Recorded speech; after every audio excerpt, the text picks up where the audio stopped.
I've read that after you moved up a level to Maine in the Philadelphia Flyers farm system, you and your wife still had to pick up beer and soda cans along the shoreline to help pay for groceries. Is My that true? goodness, where did you hear that story? Yeah, it's absolutely true.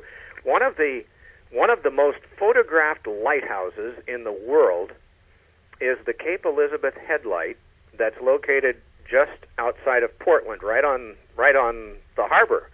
And I think George Washington actually commissioned that lighthouse. That's how far back it goes.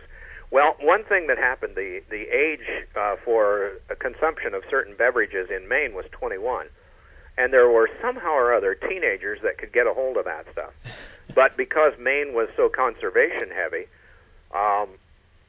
there was a bottle bill there where you got a nickel for every one of those bottles that you returned. Well, the kids couldn't very well take them back, so what they did was they would often go near the lighthouse in isolated areas, consume what they were going to consume, and then just throw the bottles out the window and leave them there. So if you went down to the Headlight Park, you could do really well. There were a couple of times that Joyce and I took in so many bottles that it canceled out our grocery bill. But those are the things you do in the early years when you really are being very careful about how you spend your money.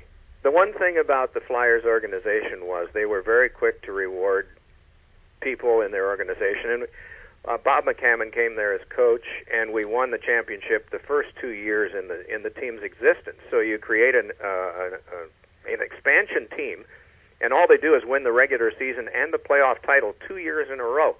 Terry Murray was one of our defensemen. Rick St. Croix and Pete Peters were our goaltenders, and both of them went on to NHL careers. Brian Burke was a right winger who sat across from me on the bus the whole first year, and now he's running the Toronto Maple Leafs. We had a real character squad. Now that's in quotes, and what that means is we scared the dickens out of people because we were a Flyers farm team, bunch of 6-foot guys, fought a lot. Back then you could empty the benches, and then we had two lines that could score. So there were two ways that we could beat you, and most nights the Maine Mariners enjoyed doing it both ways, and they did it successfully.